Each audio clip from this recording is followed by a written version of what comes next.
Bueno, sin más preámbulos y con espero que este despertar hacia la bioeconomía y el desarrollo regional, los invito a nuestro primer conferencista a escuchar a David Laborde. David Laborde es investigador principal del IFPRI. Él se ocupa principalmente de estudiar temas de economía internacional, de acuerdos internacionales, es un gran modelador en equilibrio general, en equilibrio parcial, se ha encargado de desarrollar muchísimas bases de datos, temas de comercio, temas también relativos a seguridad alimentaria y por supuesto al estudio de lo que es biocombustibles. David está hoy ubicado en Washington, desde allá nos ha aceptado este reto y bueno, David, te escuchamos. The floor is for you, David. Thank you. And welcome.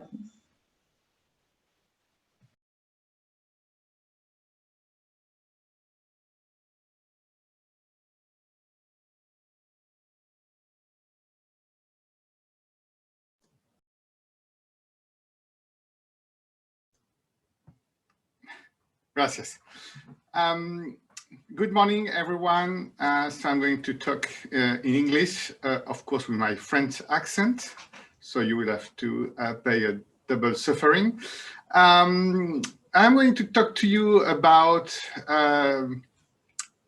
biofuel in particular, so the subset of bioenergy, and in particular how policy modeling, economic modeling was used in the EU biofuel debate, where actually, you know, it's a very large market. After the US, it's a larger market for biofuel. And actually, it went through different evolution, where analysis and research actually have played a role, and where I have contributed a bit to it.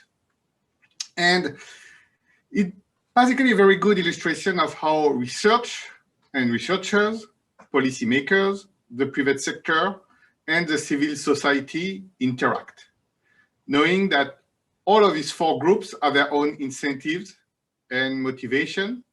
And I will not consider that one, you know, is better than the other, but it's very important to understand that each of it has its own point of view. In the civil society, I will put in particular a number of non-governmental organizations, NGOs, in the field of environment or poverty reduction that were basically doing a lot of advocacy, I would say, against biofuel, when the private sector was really in favor of biofuel for business interest. Policymakers went through different phases, when overall the research community was, I will say, more critical about the biofuel, especially when the goal is to reduce emissions. And at least we were arguing that you need to do the accounting relatively properly to consider that.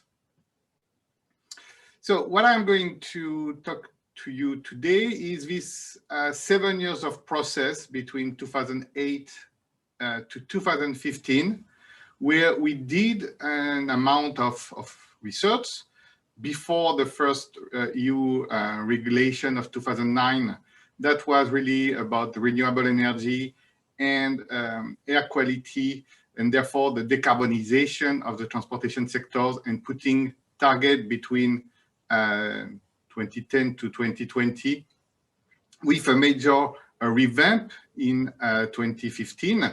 And of course, we can discuss, you know, what's going on, because now we are entering in the 2020-2030 agenda. But the basic story was, if you are back in 2004, 2005, people were very excited about biofuels, and they say, okay, we need more biofuel to reduce the carbon footprint of the transportation sectors, that with the electric sector remains two of the main source of emissions in the European Union. And therefore, you implement mandatory policies to use more biofuel. And at the same time, there was this idea that we are the first generation of biofuel already there in 2005, 2006. But tomorrow, let's say 2008, 2009, the second generation will come and the second generation will be perfect. Unfortunately, it didn't happen like that. And following, in particular, the paper from Sertinger in Nature pointing to the land use aspect of the biofuels, we have seen these reversals where biofuels were bad, and in particular for this land use aspect, and the indirect land use aspect was actually real but difficult to measure.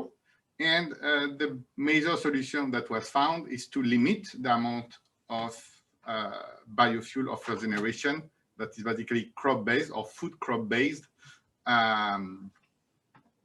use. And why it was actually an important issue is the market in Europe is mainly biodiesel. And as soon as the biofuel market start to be developed, once again, due to mandates from the government. So it was not a market choice. It was an active policy decision.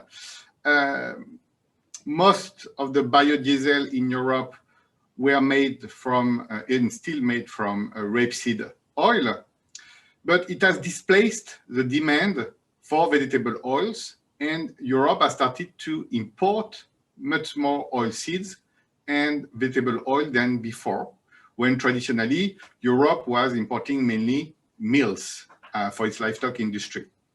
And that's where, you know, the discussion around indirect land use change could not just disappear. You know, there was an effect on global markets, in particular with marginal demand coming from either palm oil and therefore originated from Southeast Asia, or also for sunflower oil coming from Ukraine, Eastern Europe.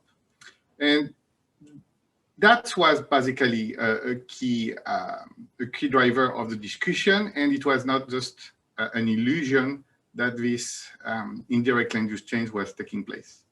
So even if in Europe there was no deforestation or no new land put in production, it was happening somewhere else. In order to guide their choice, the EU policymakers have used different set of models. Partial equilibrium model, like the Agling-Cosimo model developed and used by the OECD and FAO, and the Mirage and Miragodep model, initially developed by CEPI and used by IFPRI, and that's what I will illustrate my speech with some numbers. But in order to consolidate some of the research results, they also use a Globion that is a very detailed partial equilibrium in terms of land use part. If you are interested, there's a few references that are relevant. The 2011 report that has actually informed significantly the European Commission and the European Parliament in its decision that I have authored. Then you have a lighter version, more oriented to academic publication, that I have written with Hugo Valin when he was at CEPI and before he moved to IASA to another field. And also a more literature review that we did in 2014 with my colleague from IFPRI.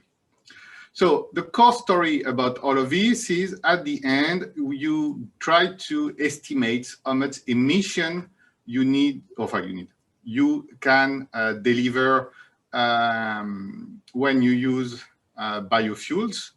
Here it's by megajoule of different biofuel, how much gram of CO2. You have the direct emission coming from the production and processing of this biofuel.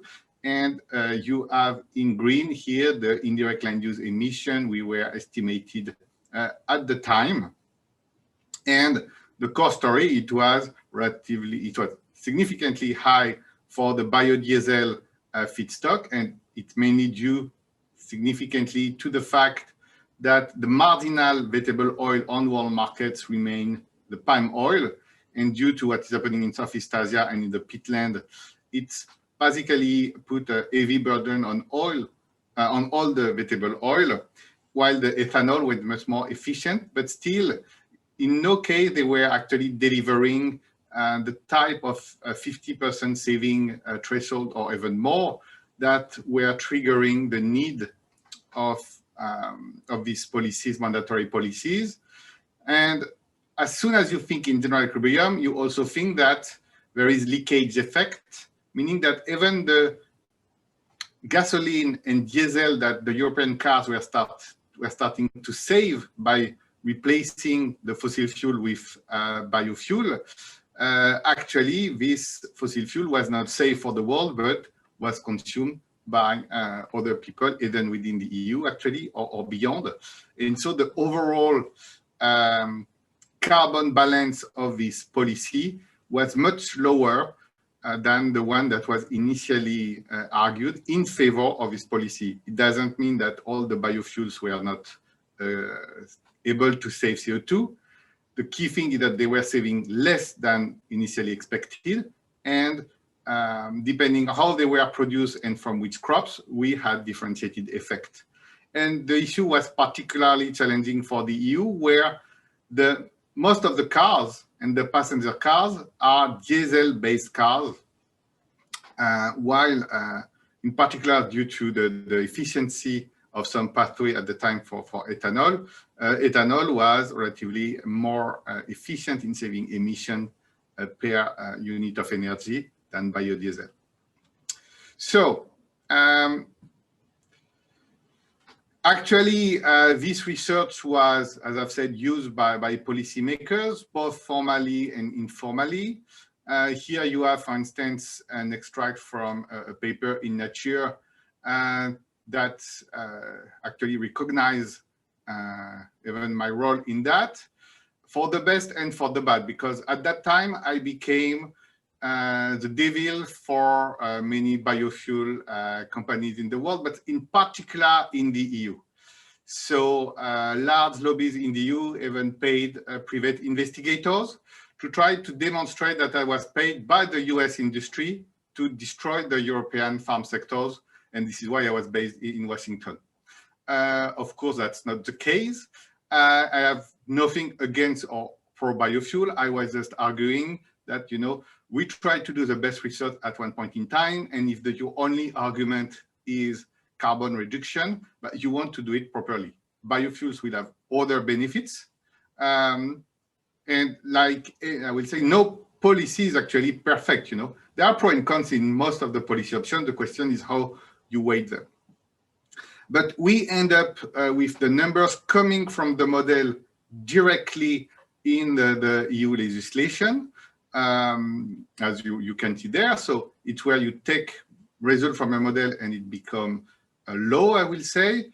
And that's also a painful process because you will have legal actions that can be taken against you in order to get access to your emails, in order to check that you were not influenced or so on, knowing that we get sued by both the private sector that was thinking we were undermining them and by NGO that were thinking that the Commission was asking us to reduce the number because, of course, they were thinking that the situation was much worse. But all of this was kind of a funny story. And I also had PhD students in political sciences writing dissertation about this to try to understand the interaction. So what we can really learn from this in terms of process, and I will say especially to try to be constructive and helping sometimes the industry, the private sectors, and the civil society to find common ground based on science and not just emotions or business interest. And if I take what has happened in the EU, we have seen the 5 stages of grief. You know, first, the industry have said it doesn't exist. Basically, we don't need land to produce crops. All of this is theoretical thinking. Then, as I've said, they were upset. They say it cannot be measured. Any measure, you will be flawed. But this also was not really convincing, because saying that you cannot measure doesn't mean that you can consider it zero. And so, you know, that was key to change the mind of some policymakers, because as soon as people